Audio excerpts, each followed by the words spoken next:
Tonight, I'd like to talk about Major General Neil McCaslin.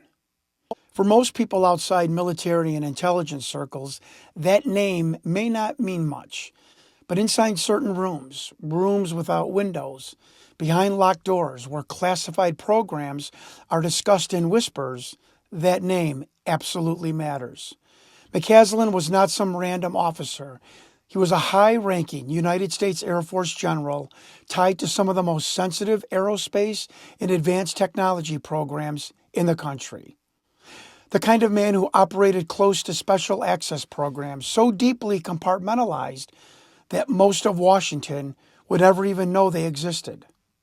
And then he was gone, missing, quietly. Without the national media storm you would expect when a man at that level suddenly disappears. That alone should make people stop and ask questions.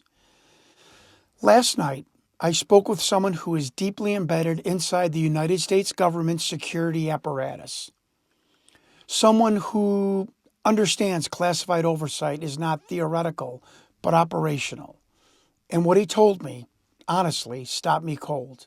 He said this: every single person who comes into contact with ultra-high technology, directly funded by, adjacent to, or housed within highly unacknowledged special access programs is monitored by the government. Not watched closely, monitored. His conviction blasted through the phone. There was no hesitation, no uncertainty. This was not speculation to him, it was fact. Now, I don't claim to understand every detail of what General Neil McCaslin worked on, or even exactly what he knew. But according to this source, the moment someone at that level begins talking too much or appears ready to place themselves in a position where highly sensitive legacy program information could be compromised, alarms go off. His exact words were, he was talking too much. Think about that. Intel monitoring picks up conversations, maybe transcripts, maybe a phone call, maybe meetings, maybe intentions. A surveillance aide walks those transcripts to the right desk. A military officer reads them. An emergency meeting is called. And somewhere in that room, a decision is made. This cannot continue. That person must be brought in. Now imagine being McCaslin. Imagine knowing enough to understand what being called in really means.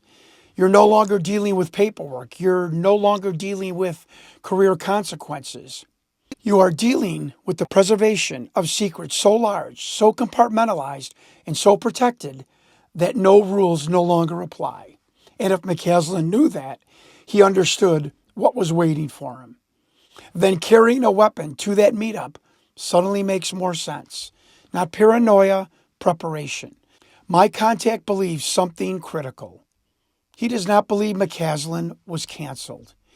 He believes he was quietly removed from public visibility and placed into a highly controlled government containment structure, possibly a new identity, possibly protective isolation, possibly something far deeper than witness protection. Not dead, not disappeared, relocated, contained, protected or imprisoned, depending on how you choose to look at it.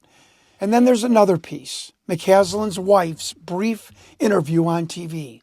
Little emotion, not overly concerned, and certainly not upset. My military asset felt this non-compassionate televised interview with the hesitation and the strange body language, the inability to fully engage the subject, was an indication that McCaslin's wife knew what had happened. Maybe. My source believes that interviewed mattered.